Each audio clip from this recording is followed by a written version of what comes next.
안녕하세요. 반갑습니다. 야 주식 제목 보고 놀자 신복TV의 신복입니다. 반갑습니다. 2주 만에 뵙겠습니다.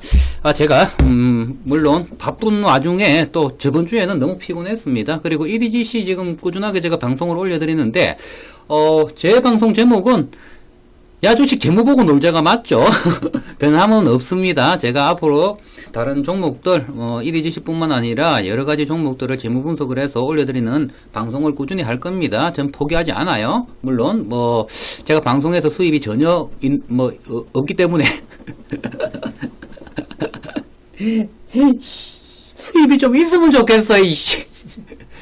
전혀 없기 때문에 제가 열심히 일을 해가지고 우리 와이프랑 먹여 살려야 됩니다. 우리 토끼 같은 새끼들도 둘이나 있고요. 그래서 주말에 주중에 열심히 일을 하다 보니까 제가 저번 주에도 EDGC에 대해서 좀 할 말도 지금 없어져 버렸고요. 우리 주주님들께 뭔가 희망적인 내용을 전달을 할 만한 내용이 없습니다. 우리가 기대하고 있는 액체 생금은 먼 얘기고요. 지금 가까이 지금 주가를 방어를 해줄 수 있는 그런 재료가 전혀 보이질 않습니다.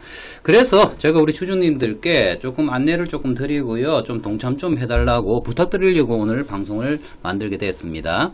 추세를 먼저 보시더라도요. 쌍바닥 잡는 장면이 나오죠.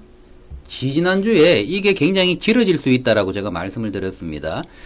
이게 여기 자리에서 길어지는 걸 원하는 사람은 주주들은 아무도 없어요. 그러면 여기까지 내려온 이유는 뭐냐?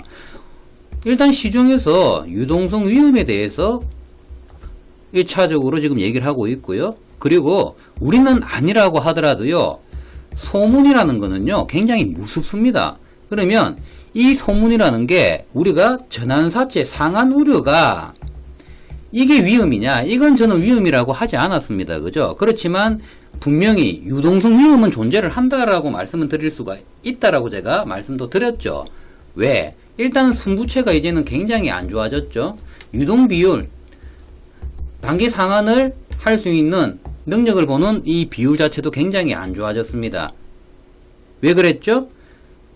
가지고 있는 자산, 현금성 자산에 비해서 지금 투자 자본금을 투입을 했죠.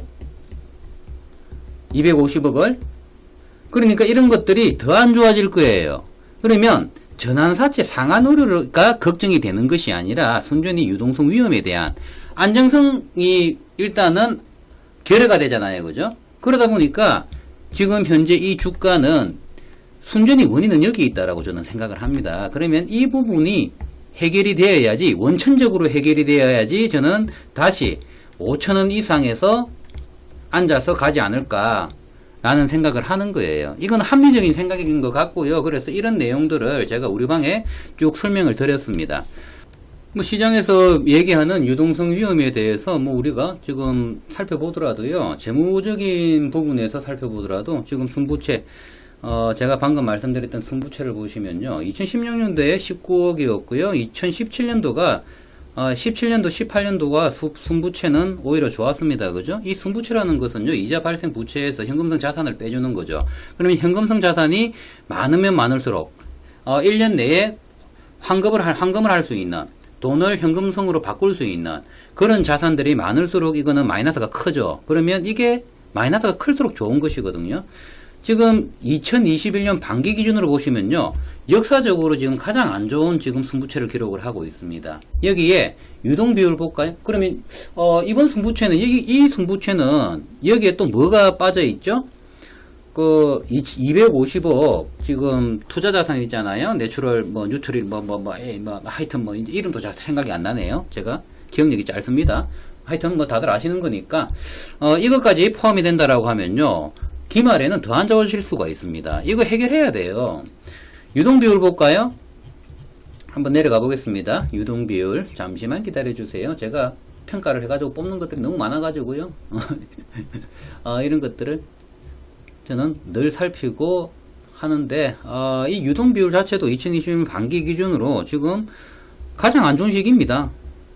누가 봐도 지금 유동성 위험은 안전하지 못한 건 맞아요. 이게 원천적으로 해결이 되려고 그러면요. 딱 한 가지밖에 없습니다. 솔젠트 지분 매각입니다. 이게 이루어져야 된다라고 저는 생각을 하는 거예요. 아시겠지만 신상철 대표님께서 페북에다가 언급을 하셨습니다. 그죠? 그런데 우리는 그런 언급을 함으로 인해 가지고 이거 유동성 위험 이걸로 해지를 할 수 있겠구나라고 생각을 할 수 있습니다. 그렇지만 실행을 하지 않으면요 되질 않는 거죠. 그래서 이 부분에 대해서 신상철 대표님께 우리 주주들의 의견을 조금 전달을 할까라고 생각을 합니다. 이 유동성 위험이 해지가 되면 어떤 결과를 만들어낼 수 있을지 한번 생각을 해보시면요. 현재 이 매출이 예전에 지금 5배 정도가 지금 일어나고 있습니다. 그렇지만 영업 적자 폭은 커져 왔죠. 이런 것들이 지금 1차적으로 지금 주가를 안정적으로 못 만들고 있는 데다가 그때보다 훨씬 안 좋은 유동성 위험을 가지고 있다 보니까 그때 주가 이상을 가져갈 수 없는 거죠. 이런 부분들이 한 번에 다 해결될 수가 있습니다. 그러면 이게 턴어라운드를 만들어낼 수 있는 가장 확실한 방법이라고 생각을 하고요. 그리고 주가는 바닥이 5,000원에서 6,000원 이상은 되지 않을까. 왜? 매출이 1,000억 이상 되고요. 그리고 유동성 위험, 현금성 자산 빵빵하고, 그리고 캐시카우를 확보를 했잖아요, 이제. 올해는 지금 이 경기 시기 제가 알기로는 한 매출이 지금 정확하게는 얼마 되는지 모르겠어요. 뭐 향후 3년 내에 1,000억 하는 매출을 만들어내겠다라고 했으니까 연 뭐 한 30% 40% 정도 성장을 이뤄내겠다라고 하니까 지금 현재 매출은 한 300억 많으면 400억 이 정도 할 거라고 생각을 해요. 그러면 여기 한 15% 20% 정도 영익이 난다라고 하면 캐시카우는 확보가 됐죠. 그런데 올해는 아니라는 거죠. 내년부터는 조금 달라질 텐데 그럼 올해는 어떻게 할 것이냐. 그러면 이게 해결이 안 된다라고 하면 유동성 위험에 대한 해지를 하지 않는다라고 하면 저는 주가 3,000원도 볼 수 있다라고 생각을 합니다. 이걸 원하는 주주들은 없다라고 생각을 해요. 그래서 우리 방에 제가 안내를 해가지고요 요런 거를 남겼습니다. 그리고 신상철 대표님한테도 제가 전화를 했어요. 전화를 해가지고 16일 날 조금 미팅을 하자.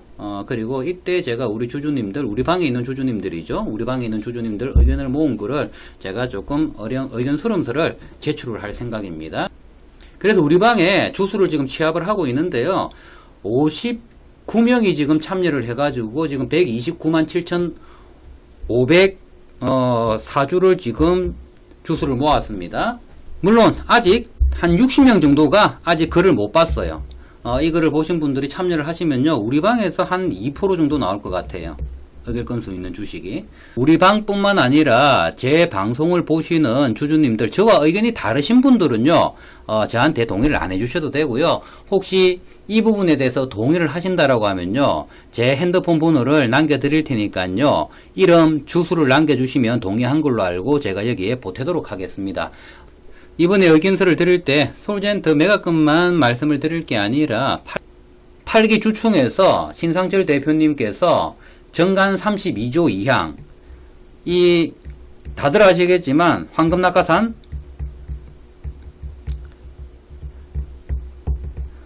요 부분에 대해서 적대적 M&A에 의한 문구를 적시를 한다라고 하셨는데 정관에 적시가 안 돼 있다라고 제가 일전에 말씀을 드렸잖아요. 그죠? 여기에 어디에도 적대적 M&A라는 문구가 없어요. 약속하고 틀린 거거든요. 이런 사소한 약속이 틀려지면 안 된다라는 거죠. 그래서 이번에 정관 32조 2항 수증의건으로 약속하신 대로 적대적 M&A에 의한 문구를 적시를 해달라고 요청을 할 생각입니다. 1항은요, 솔젠트 연내 지분 매각에 관한 건이고요. 2항은 32조 2항 수증의건입니다. 적대적 M&A에 의한 문구를 적시를 해달라. 이 황금낙하산 물론 필요하다.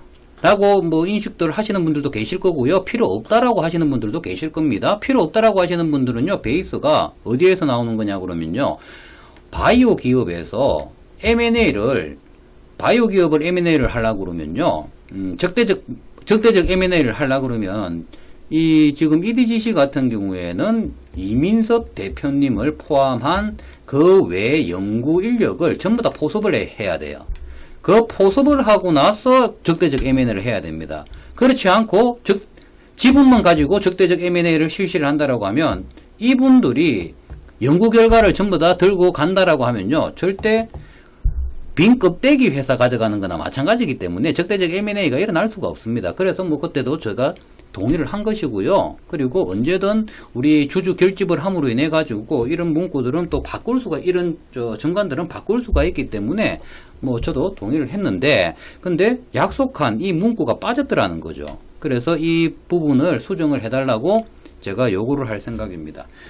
저처럼 1EGC를 장기간에 걸쳐 가지고 같이 함께 투자를 하실 분들은요, 저와 함께 해주시면 감사하겠고요. 저는 길고 아주 길게 회사에 주주 행세를 하면서 저는 주식 투자를 할 것입니다. 이제는요, 주식 투자의 시대가 많이 변한 것 같습니다. 보통 주주 연대를 만들 때는요, 사건 사고가 일어난 다음 이후에 주주 연대를 만들어 가지고 소잃고 외양간 고치는 그런 식이죠. 이제는요, 장기 투자를 가져갈 때는요, 사건 사고가 일어나기 전에 사전에 주주들이 결집을 해가지고 그런 것들을, 이런 것들이 나올 수 있는 부분들이 있다라고 하면요, 사전에 미연에 방지를 해가면서 나가야 된다라고 생각을 하고요.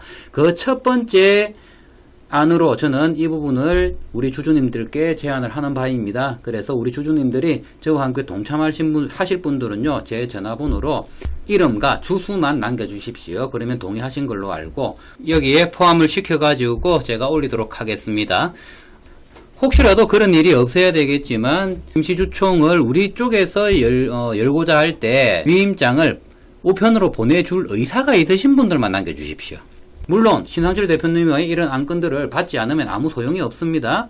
그렇기 때문에 우리는 3% 이상의 지분 확보가 필요하고요. 지금 우리 방에서만 한 2% 정도 되는 것 같아요. 그래서 조금만 참석을 해주신다라고 하면 3% 이상 충분히 만들 수 있기 때문에 3% 이상이면요, 막강한 힘을 발휘를 할 수가 있죠. 첫 번째, 임시주총을 열 수가 있죠. 그러면 뭐 이런 것들 신상철 대표님이 받지 않는다라고 하면 물론 이것도 주총을 열어야 가지고 뭐 안건을 통과를 시켜야 됩니다. 개인 주주들이 결집을 해가지고 임시주총을 열게 되면요, 이건 모양새 빠집니다.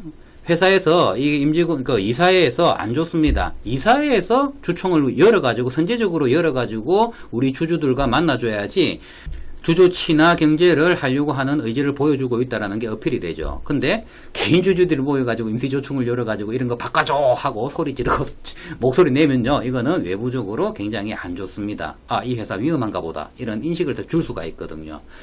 그래서 저는 이런 안건들을 미리 좀 보내드릴 거고요. 혹시 이게 취합이 안 되고 혹시 반하는 게 굉장히 우리 주주들하고 많이 반한다라고 하면요, 뭐 임시주총도 열 수 있는 의결권이 한 3% 정도 이상이면요, 임시주총 의결할 수가 있고요. 그리고 회계장부를 열람할 수 있도록 청구할 수 있는 지분율이 3%죠. 그래서 이 3% 지분율은 중요합니다. 함께 해주셨으면 좋겠고요. 저는 1EGC 끝없이 함께 할 겁니다. 1EGC 포에버.